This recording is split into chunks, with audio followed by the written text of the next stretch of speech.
அனைவருக்கும் வணக்கம். நம்ம டெய்லியும் prelims and mains point of வியூல கரண்ட் அஃபேர்ஸ் ஆர்டிகல்ஸ் பார்க்குறோம். இன்றைக்கி என்ன ஆர்டிகல்ஸ் இருக்குது அப்படிங்கிறத பார்ப்போம்.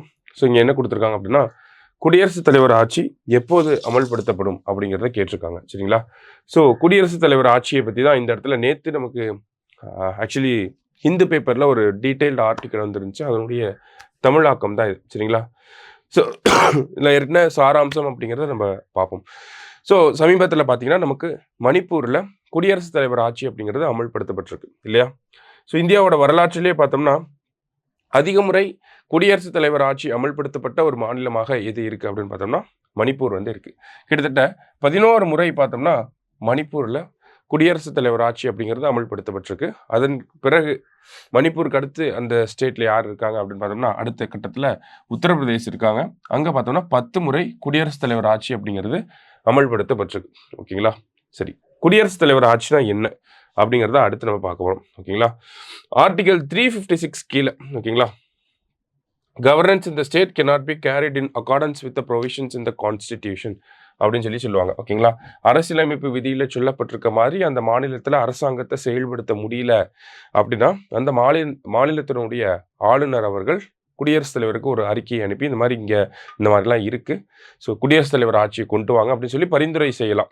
அது ஆளுநருக்கு இருக்கக்கூடிய அதிகாரத்தில் ஒன்று. சரிங்களா? ஸோ அப்படி சொல்கிறப்ப குடியரசுத் தலைவர் ஆட்சி அப்படிங்கிறது நமக்கு அமல்படுத்தப்படுது எங்கன்னா ஒரு மாநிலத்தின் மீது. சரிங்களா?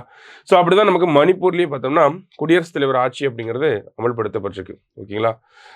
அடுத்தது இந்த குடியரசுத் தலைவர் ஆட்சியை அனௌன்ஸ் பண்ணிடுறாங்க. அனௌன்ஸ் பண்ணதுக்கப்புறமா என்ன பண்ணணும் அப்படின்னா வித்தின் 2 months ஓகேங்களா, வித்தின் 2 months நம்ம என்ன பண்ணணும்னா பாராளுமன்றத்துக்கிட்ட ஒப்புதல் வாங்கியிருக்கணும். சரிங்களா? பாராளுமன்றத்தோட 2 அவைகளும் அதுக்கு ஒப்புதல் தெரிவிச்சுக்கணும். Parliament should ratify the proclamation of president's rule within 2 months அப்படின்னு சொல்லி கொடுத்துருப்பாங்க. சரியா? 2 மாதத்துக்குள்ள பாராளுமன்றம் அதுக்கு 2 அவைகளுமே ஒப்புதல் தெரிவிச்சிருக்கணும்.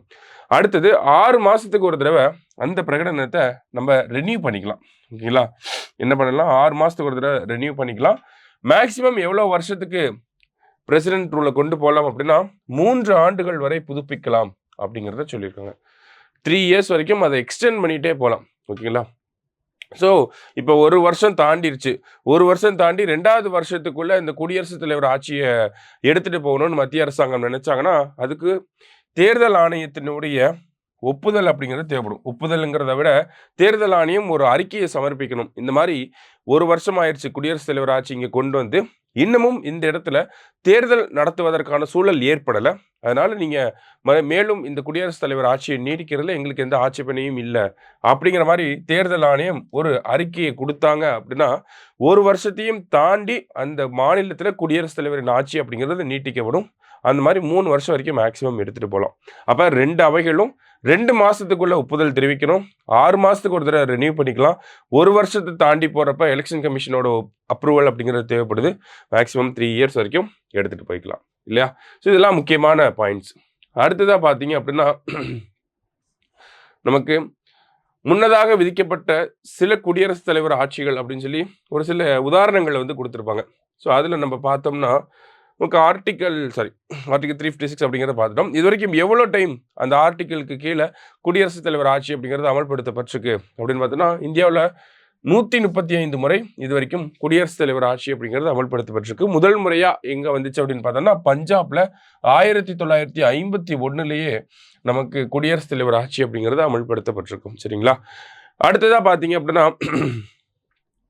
ஜம்மு அண்ட் காஷ்மீர் மாநிலம் ஏறக்குறைய சுதந்திரத்திலிருந்து இப்போ வரைக்கும் பார்த்தோம்னா ஒரு 15 ஆண்டுகளாவது குடியரசுத் தலைவர் ஆட்சிக்கு கீழே இருந்திருக்கும். சரிங்களா? ஸோ இந்த ஜம்மு அண்ட் காஷ்மீர் அப்படிங்கிறதோட வரலாறு இப்படி இருக்கு. இந்தியாவோட அந்த காலகட்டங்களை எடுத்து பார்த்தோம் அப்படின்னா 1977 உதாரணத்துக்கு ஓகேங்களா, மொரார்ஜி தேசாய் அவர்கள் வந்து பிரதமராக வராரு. பிரதமராக வந்த உடனே அவர் என்ன பண்ணுறாருன்னா காங்கிரஸ் ஆளக்கூடிய 9 மாநில அரசாங்கங்களை கலைச்சிட்டு குடியரசுத் தலைவர் ஆட்சி கீழே கொண்டு வரார். ஏன் அப்படின்னு பார்த்தோம்னா அந்த மாநிலத்திலிருந்து அதிகமாக யாருமே வந்து அந்த மாநிலத்தில் இருக்கக்கூடிய மக்கள் காங்கிரஸ் அரசாங்கத்தின் மீது நம்பிக்கையை இழந்துட்டாங்க, அதனால தான் அவங்களால லோக்சபா எலெக்ஷனில் ஜெயிக்க முடியல அப்படிங்கிற ஒரு காரணத்தை சொல்லி 9 மாநிலங்கள் என்ன பண்ணுறாரு குடியரசுத் தலைவர் ஆட்சியை கொண்டு வரார். அடுத்தது 1980 என்ன ஆகுது அப்படின்னா, இந்திரா காந்தி அம்மையார் வந்து மறுபடியும் இந்தியாவோட பிரதமரா வராங்க. வந்த உடனே அவங்க என்ன பண்றாங்க அப்படின்னா, மொரார்ஜி தேசாய் என்ன பண்ணாரோ அதே மாரி 9 மாநிலங்கள்ல மறுபடியும் குடியரசுத் தலைவர் ஆட்சி அப்படிங்கிறது அமல்படுத்தப்படுது. சரிங்களா? ஸோ இந்த மாரி மாறி, மாறி எதிர்க்கட்சிகள் ஆளக்கூடிய மாநிலங்கள்ல குடியரசுத் தலைவரின் ஆட்சியை கொண்டு வரது ஒரு வழக்கமாக இருந்த காலகட்டம் அது, இந்தியாவோட வரலாற்றுல. அதன் பிறகு தான் 1994 போல நமக்கு இந்த எஸ்ஆர் பொம்மை வழக்கு அதனுடைய தீர்ப்பு வருது. அந்த தீர்ப்புல உச்சநீதிமன்றம் என்ன சொல்றாங்க அப்படின்னா, இந்த மாதிரியான கண்டிஷன்ஸ் இருக்கப்ப மட்டும்தான் குடியரசுத் தலைவர் ஆட்சியை கொண்டு வரணும்.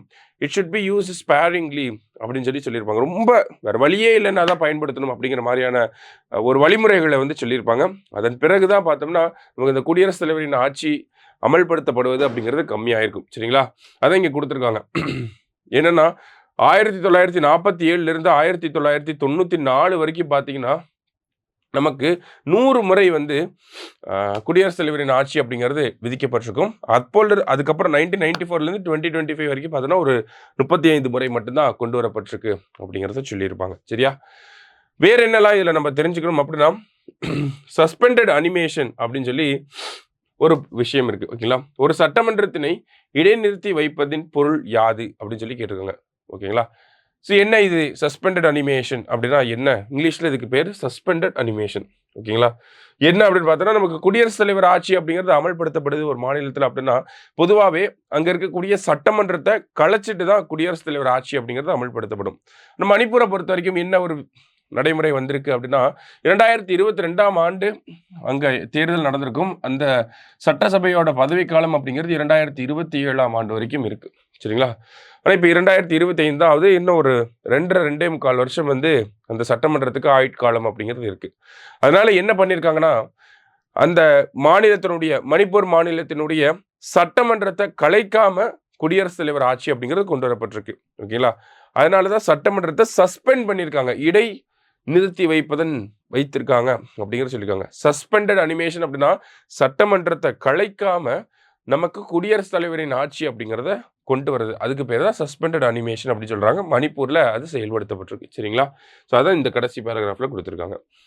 ரைட். அடுத்ததா பார்த்தீங்கன்னா, இந்த ஆர்டிகல்ல ஃபுல்லாவே பிரசிடென்ட் ரூலை பத்தி எல்லாமே நம்ம பார்த்துருக்கோம்.